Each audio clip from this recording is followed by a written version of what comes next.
பாம்பன் பாலத்தோட இந்த வார அப்டேட் வந்து நம்ம பார்க்க வந்திருக்கோம். இந்த வார அப்டேட் வந்து நிறைய பணிகள் நடந்திருக்கு. நான் இப்போ நின்றுட்டு இருக்கிறது எங்கன்னு பார்த்தீங்கன்னா, பாம்பன் பாலத்தோட பாம்பன் சைடு தான் நின்றுட்டு இருக்கேன். பழைய பாலத்துலேருந்து இந்த ஒரு ஃபுட்டேஜ் வந்து உங்களுக்கு ஷூட் பண்ணிட்டு இருக்கேன்.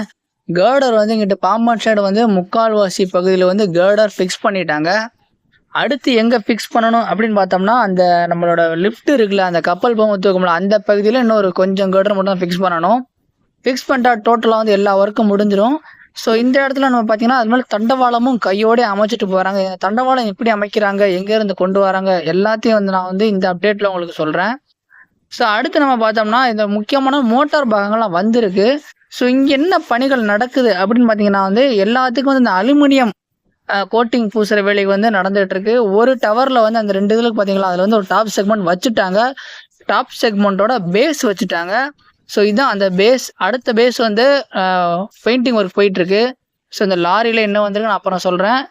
இது என்னென்னு பார்த்தீங்கன்னா, டாப் செக்மெண்ட்டோட டாப், அதாவது மேலே அந்த மோட்டர் வச்சுனா மூடுவாங்கள்ல, அந்த ஒரு பகுதி. இதுக்கும் வந்து அலுமினியம் கோட்டிங் பூசுகிற பணிகள் வந்து தற்போது நடைபெற்று கொண்டிருக்கிறது.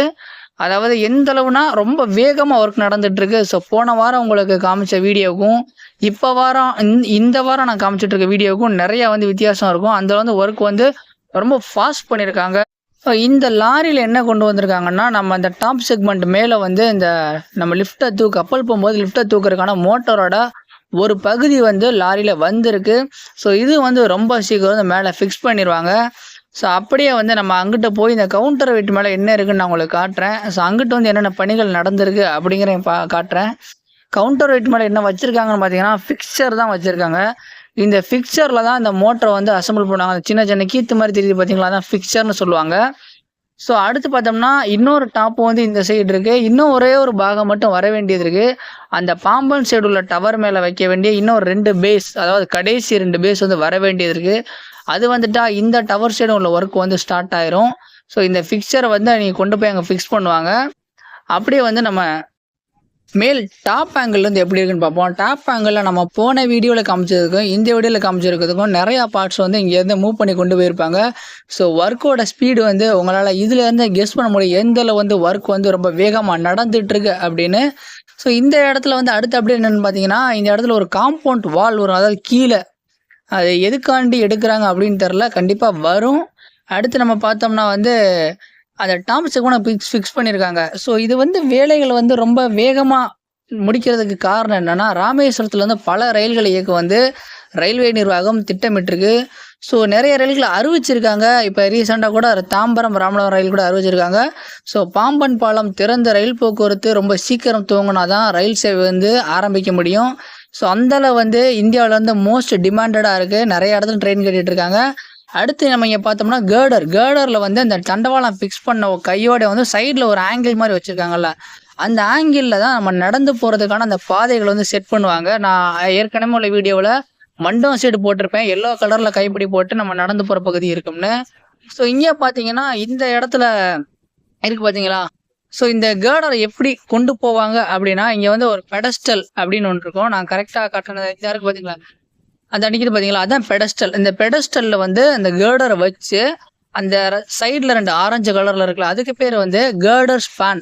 அந்த ஸ்பேனில் வந்து மூவ் பண்ணி கொண்டு போவாங்க. அதில் ஒரு சின்ன கிரெயின் மாதிரி இருக்கும். அது மூலியமாக வந்து இந்த பைல் கேப், அதாவது 2 இடைப்பட்ட இருக்குல்ல, அதான் பைல் கேப் தான். பைல் கேப்பில் இறக்குவாங்க. கிட்டத்தட்ட 1 2 3 4 கேர்டர் மட்டும் தான் என்ன ஃபிக்ஸ் பண்ணுவாங்க. அதாவது பைல் கேப் 87 வரைக்கும் தான் இந்த ஒர்க் வந்து இப்போதைக்கு நடக்கும். அதுக்கப்புறம் எப்போ கேர்டரை ஃபிக்ஸ் பண்ணுவாங்க அப்படின்னு கேட்டோம்னா, இந்த இடத்துல இருக்கிற அந்த இந்த லிஃப்ட் வந்து மையப்பகுதியை கொண்டு போகணும். அதாவது கப்பல் போகும்ல, அந்த பகுதியில் கொண்டு போனதுக்கப்புறம் தான் பேலன்சிங் கேர்டர் ஃபிக்ஸ் பண்ணுற ஒர்க் வந்து ஸ்டார்ட் ஆகும்.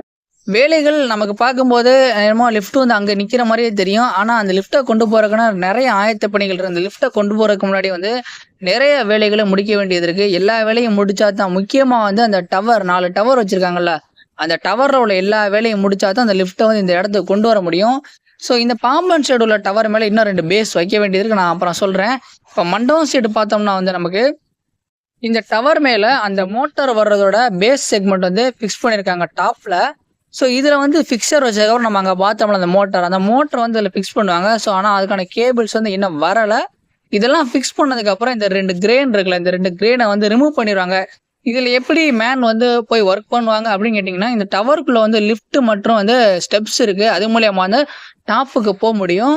அடுத்து நம்ம பார்த்தோம்னா, இந்த இடத்துல அதே மாரி தான். இது மேல இன்னும் 2 பேஸ் வர வேண்டி இருக்கு. வந்ததுக்கப்புறம் இது மேலயும் அந்த டாப்பு, அந்த மோட்டார் ஃபிக்ஸ் பண்ற எல்லாம் முடிச்சதுக்கப்புறம், இந்த கிரேனையும் ரிமூவ் பண்ணுவாங்க. அப்பதான் வந்து நம்ம லிஃப்ட் வந்து உள்ள வரும். ஸோ அடுத்து வந்து இந்த பாலத்த வந்து எப்படி தூக்குவாங்க? இதோட கண்ட்ரோல் எங்க இருக்குன்னு பார்த்தீங்கன்னா, இந்த டாப் அந்த மோட்டார் வைக்கிறாங்கல்ல இந்த டவருக்கு மேல, இதுல இருந்து ஆப்பரேட் பண்ணுவாங்க. ஸோ அப்ப எதுக்கு இந்த ரூம் அப்படின்னு கேட்டிங்கன்னா, இந்த ரூம்ல வந்து 2 வந்து டிஜி இருக்கும். டிஜி மீன்ஸ் ஜெனரேட்டர், அப்புறம் எலக்ட்ரிக்கல் ரூம், சிவில் ரூம் இதெல்லாம் இருக்கு. ஸோ இது வந்து எப்படின்னா, கரண்ட் சப்போஸ் பவர் கட் அப்படிங்கிற சமயத்துல வந்து நம்ம பாலத்த கண்டிப்பா தூக்கணும் அப்படின்னு ஒரு சிச்சுவேஷன் வரும்போது, இங்க இருந்து வந்து பவர் சப்ளை பண்ணப்படும். இத வந்து எத்தனை கிலோவாட் பவர் தேவைப்படும் அப்படின்னு பார்த்தீங்கன்னா, 11 கிலோவாட் பவர் வேணும் நம்ம பாலத்த தூக்குறதுக்கு. ஸோ நெறைய பேர் ஒரு டவுட் கேட்டிருப்பீங்க. எப்படி ப்ரோ பாலம் வந்து நடுவுல வந்து கப்பல் மேல தூக்கும். அப்போ வந்து அந்த இடத்துல எலக்ட்ரிக்கல் வருமா? வராதான்னு. கண்டிப்பா எலக்ட்ரிக்கல் வருதுங்க. 25,000 வாட்ஸ் அந்த மின்சாரம் வந்து அந்த ஃபேண்டம் மேல டச் ஆகி தான் போகுது. கப்பல் போகும்போது அது திறக்கிற மாதிரி வந்து ஐடியா பண்ணியிருக்காங்க. அதோட எக்ஸ்ப்ளனேஷன் நான் போட்டேன்னா ஒரு லென்த் வீடியோவா போகும். ஸோ அதை நான் செப்பரேட்டா போடுறேன். இதோட ஒர்க்கிங் எப்படி இருக்கும்? இது எப்படி ஒர்க் பண்ண போகுது? ஸோ எல்லாமே நான் உங்களுக்கு கரெக்டா போடுறேன். இப்பலாம் பார்த்தீங்கன்னா, இந்த 2 சைடு ஒரு வாசல் இருக்கு பார்த்தீங்களா? இந்த வாசல் மூலியமா தான் மேல போகலாம். ஸோ இந்த இடத்துல ஒரு 4 கேர்டர் வச்சிருப்பாங்க. அந்த கிரேன் வந்து அந்த கேர்டர் மேல தான் இருக்கு. இங்க வந்து எல்லா ஒர்க்கும் முடிஞ்சோனே இந்த 4 கேர்டரும் எடுத்ததுக்கப்புறம், இங்க ஒரு கேர்டர் வச்சு அந்த தண்டவாளத்தை எக்ஸ்டெண்ட் பண்ணணும். எக்ஸ்டெண்ட் பண்ணதுக்கப்புறம் இந்த கவுண்டர் வெயிட் வந்து இன்னும் கொஞ்சம் ரைஸ் ஆகும். ஏன்னா இப்போ வந்து ரொம்ப பாட்டத்துல தான் இருக்கு. ஸோ கீழ டவுன்ல இருக்கு. கவுண்டர் வெயிட் ரைஸ் ஆனோனே இந்த ஒரு பிளாக் கலர் தெரியுதுல பேஸ், இது மேலேயும் வந்து கேர்டர் வைக்கணும். அந்த தூண் இருக்கு பார்த்தீங்களா? தூணுக்கு அந்த சைடு தான் லிஃப்ட் வந்து நிக்கும். ஏன்னா உள்ள வராது. லிஃப்ட் வந்து எப்படி தூக்குங்கிற அந்த அனிமேஷன் வீடியோ நீங்க பார்த்தாலே உங்களுக்கு தெரிஞ்சிருக்கும். தெரியலன்னா நான் வந்து அந்த எக்ஸ்ப்ளனேஷன் வீடியோல உங்களுக்கு நான் சொல்றேன். அதுக்கு நீங்க கமெண்ட் பண்ணுங்க. அப்பதான் நம்ம வந்து உங்களுக்கு என்ன தேவை, நீங்க என்ன எதிர்பார்க்குறீங்க அப்படிங்கிறத வந்து நம்மளால சரியா குடுக்க முடியும். ஸோ இதே மாரி தான் வந்து அந்த சைடு ஃபிக்ஸ் பண்ணதுக்கப்புறம் இந்த கிரேனை ரிமூவ் பண்ணிருவாங்க. ரிமூவ் பண்ணதுக்கப்புறம் ஆல்மோஸ்ட் ஒர்க் முடிஞ்சிரும். ஒர்க் முடிஞ்சிருச்சுன்னா, இந்த ஒர்க் போகிற ஸ்பீடை பார்க்கும்போது நவம்பருக்கு முன்னாடியே வந்து பாம்பன் பாலத்தில் ட்ரெயின் ஓடும் அப்படிங்கிறதுல எந்த ஒரு இதுவுமே கிடையாது, ஐயமே கிடையாது. அது இல்லாமல் வந்து பாம்பன் பகுதியிலையும் வந்து ரயில்வே தண்டவாளங்கள் வந்து மாற்றி அமைக்கிறாங்க. ஸோ அது ஒரு அப்டேட் வந்து போன ஒரு வீடியோவில் நான் போட்டிருந்தேன். பார்க்காதவங்க கண்டிப்பாக இப்போ பாருங்கள். மொத்தமாக வந்து புதிய பாம்பன் பாலத்தில் எத்தனை பைல் கேப் இருக்குன்னு பார்த்தீங்கன்னா 111 பைல் கேப்பை அதுக்கு வந்து அதை தாங்கி நிற்கிறதுக்கு 333 பைல்ஸ் இருக்குது. பைல்ஸ்னால் வட்டமாக இருக்குது பார்த்தீங்களா, அதான் பைல்ஸ்னு சொல்லுவாங்க. அந்த பைல் கேப்புங்கன்னா அந்த மேலே ஒரு பேஸ் மாதிரி இருக்குது பார்த்தீங்களா, ஒவ்வொரு தூணில் எந்த இருக்குது பார்த்தீங்களா, இதான் வந்து பைல்னு சொல்லுவாங்க. ஸோ தெரியாமல் தெரிஞ்சுக்கோங்க. இப்போ நம்ம நிற்கிறது எங்கன்னு பார்த்தீங்கன்னா மண்டபம் பகுதி. இந்த தண்டவாளங்கள் வந்து மண்டபம் பகுதியில் வந்து ரெடிமேடாக அசம்பிள் பண்ணி வச்சுருப்பாங்க. அது எல்லாமே அசம்பிள் பண்ணி ரெடியாக இருக்கும். கேர்டர் அங்கே ஃபிக்ஸ் பண்ணோன்னா அந்த தண்டவாளங்களை இது மூலியமாக கொண்டு போயிட்டு லாரி மூலியமாக கொண்டு போயிட்டு அங்குள்ள பெடஸ்டல் மூலியமாக வந்து அந்த ஸ்பேன், அதாவது lift span சொன்னான்ல, Carter lift span, அது மூலியமாக வந்து அந்த இடத்துல ஃபிக்ஸ் பண்ணுவாங்க. ஸோ இது பக்கத்துலேயே தான் இதோட ஆர்விஎன்எல்லோட ஹெட் ஆஃபீஸ் இருக்குது. இங்கே தான் யார் வந்தாலும் இங்கே தான் ஃபஸ்ட்டு விசிட் பண்ணுவாங்க. ஸோ இங்கே இருந்து தான் மூவ்மெண்ட் கொடுப்பாங்க. கேர்டர் வந்து எப்படி எங்கேருந்து வருது அப்படின்னு கேட்டிங்கன்னா சத்திரக்குடியிலேருந்து வருது. சத்திரக்குடினா பரமக்குடி பகுதி பக்கத்தில் உள்ள ஒரு இடம் தான்.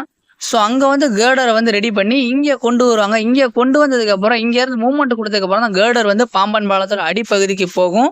ஏன்னா சப்போஸ் அங்கே வேறு ஏதாவது மெட்டீரியல் இருந்ததுன்னா ஜாம் ஆகிடக்கூடாது அப்படிங்கிறக்காண்டி. ஸோ எல்லாமே ஒரு ப்ராசஸ் ஃப்ளோ தான். ஸோ இந்த ஒரு தகவல் உங்களுக்கு போதுமானதுன்னு நினைக்கிறேன். ஸோ உங்களுக்கு மேற்கொண்டு தகவல் வேணும்னாலும் உங்களோட கமெண்ட்டை கண்டிப்பாக தெரிவிங்க. அப்போ தான் நம்ம வந்து இன்னும் மேன்மேலே அப்டேட் பண்ண விஷயங்கள் தர முடியும். இன்னும் வந்து அதிகமான உங்களுக்கு வந்து நம்ம எப்படி சொல்லலாம் அப்படிங்கிறதையும் நமக்கும் ஒரு ஐடியா கிடைக்கும். அது இல்லாமல் வந்து நம்ம சேனலில் railway updates and travel vlogs அப்படின்னு போடுறோம். ரயில்வே அப்டேட்ஸை வந்து உடனுக்குடன் தெரிஞ்சுக்கொள்ள நம்ம சேனலில் போடுற வீடியோவும் பாருங்கள். ஸோ இந்த ஒரு தகவல் உங்களுக்கு பிடிச்சிருந்தா ஷேர் பண்ணுங்கள். உங்களோட கருத்துக்களை கண்டிப்பாக கமெண்ட் பாக்ஸில் தெரிவிங்க. ரயில்வே அப்டேட்ஸை பார்க்க நம்ம சேனலை சப்ஸ்கிரைப் பண்ணுங்கள். தேங்க்ஸ் ஃபார் வாட்சிங்.